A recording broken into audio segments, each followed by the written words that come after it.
क़यामत के दिन ऐलान होगा, सबर वाले खड़े हो जाओ। एक छोटी सी जमात खड़ी होगी मर्दों औरतों की, चलो जन्नत में जाओ। अब अल्लाह उनको ना हाईलाइट करना चाहते हैं, तो आगे फरिश्ते बैरियर पे रोक लेंगे, भाई रोको भाई, आप लोग कहां जा रहे हैं? जन्नत में जा रहे हैं। और कहां जा रहे हैं? अरे भाई अभी तो हिसाब ही नहीं शुरू हुआ, तुम्हें किसने कहा जन्नत में जाओ? पहले हिसाब दो फिर जाना जन्नत में। वो भाई हमारा हिसाब है ही नहीं, हम बेहिसाबे लोग हैं। अरे आप कौन लोग हैं? अब फरिश्तों में इनमें मुकालमा हो रहा है, अरे भाई आप कौन लोग? अब सारा मैदान सुन रहा है, अब कौन लोग हैं? वो कहेंगे जानते नहीं हो, हम सबर वाले हैं, सबर वाले हैं। हो अच्छा भाई बैरियर हटाओ, बैरियर हटाओ। तो ऐसे मेरा अल्लाह सारे बैरियर हटवाएगा, भाई सबर वाले आ गए, सबर वाले आ गए, सबर वाले आ गए। इस्लाम और अल्लाह की कसम, जिंदगी में हुस्न सबर से आता है, बर्दाश्त से आता है, गुस्से से नहीं आता। अगर आखिर आपकी फैमिली है, आप घरों वाले हैं, आप दफ्तर वाले हैं, अगर अपने घरों में खुशियां देखना चाहते हैं तो अपने अखलाक ठीक कर लें, बर्दाश्त करना सीख लें, माफ करना सीख। ये दो वो सिफात हैं जिस पर आपका घर आबाद, आपके बच्चे खुश, आपकी बीवी खुश, बीवी का खामिंद खुश, बहन भाई खुश, माँ बाप खुश। जब बर्दाश्त निकल जाती है तो सारा मुआशरा एक आग में आ जाता है, एक आग लग जाती है। और मेरे नबी ने फरमाया ईमान क्या है? सब्र करना और माफ करना। आप खाना खा रहे हैं, एक तवाइफ गुजरी, उसने आप पर तंज किया, कैसा नबी है जो अकेले अकेले रोटी खाता है, किसी को पूछता ही नहीं। आपने कहा आओ बैठो तुम भी खा लो, सामने बैठा लिया। अब वो तो आपको खाली टॉन्टिंग कर रही थी, तो उसने आपको मजीद चिढ़ाने के लिए कहा मैं ऐसे नहीं खाऊंगी, जो तेरे मुंह में है ना वो निकाल के मुझे खिला। उसके ख्याल तक अब ये कहेंगे तुम 2 लितर मारो, दोनों बाहर कटो, कि ये कह रही मेरे मुंह का खिला।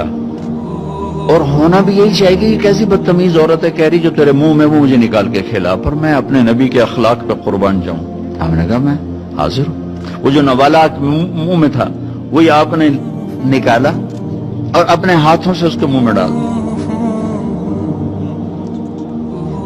और नबी का लुआब जब किसी के मुंह में जाएगा तो की करेगा? फिर जो अल्लाह के नबी का लुकमा उसके अंदर गया, उसने साथ ही कलमा पढ़ लिया और मक्के की सबसे हया वाली खवातीन में उसका शुमार होने लगा।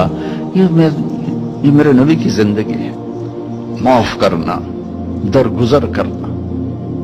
अब्दुल्ला बिन उबई जो मुनाफिकीन का सरदार था, जिसने सबसे ज्यादा मेरे नबी को तकलीफ पहुंचाई। अल्लाह के नबी पानी पी रहे थे, उनके बेटे ने कहा या रसूल अल्लाह थोड़ा पानी बचा दें। उनका बेटे पक्के मुसलमान थे। क्या करोगे? मेरा बाप शायद पी के मुसलमान हो जाए। हमें कह लो, वो गिलास लेकर आए, अब्बा ये पानी पी लो। क्या है? अल्लाह के नबी का बचा हुआ पानी है, पी ले, शायद तेरे अंदर ईमान आ जाए। कहने लगा जाओ वहां से किसी का पेशाब ले आओ, मैं वो पी लूंगा, ये नहीं पीऊंगा। हाँ, तो उनको इतना गुस्सा आया, वापस आया या रसूल अल्लाह ये पक्का मुनाफिक है, बदबख्त, मुझे इजाजत दे मैं इसकी गर्दन उड़ाता हूं। आपने कहा तेरा बाप है, जाओ उसकी खिदमत कर। हमारा इस्लाम सिर्फ नमाज रोजे तक आ गया, बस हज उमरा नमाज, हज उमरा नमाज, जिक्र तिलावत बहुत आला चीज है, अल्लाह का शुक्र है। बाज मुल्क ऐसे बेचारों को पता नहीं नमाज क्या है।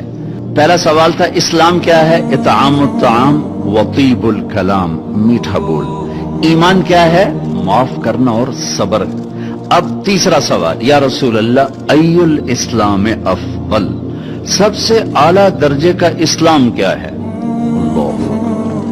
कितने इस्लाम के खूबसूरत अमाल हैं, नमाज, रोजा, तहज्जुद, तबलीग, जिक्र, तिलावत, हज, उम्रे, जिहाद, कितना कुछ है। आपने फरमाया जो हाथ और जबान से किसी को तकलीफ ना पहुंचाए वो सबसे आला दर्जे का मुसलमान। सबसे आला दर्जे का इस्लाम क्या है? कि हाथ और जबान से किसी को तकलीफ ना पहुंचाए। जिंदगी भर मेरे नबी ने किसी को थप्पड़ नहीं मारा, किसी को जबान से ऐसा जुमला नहीं फरमाया जिससे वो कहे जी मेरा दिल टूट गया, मेरा दिल तोड़ दे। क्योंकि जबान का बोल ऐसी बला है कि नबी के भी जिगर के पास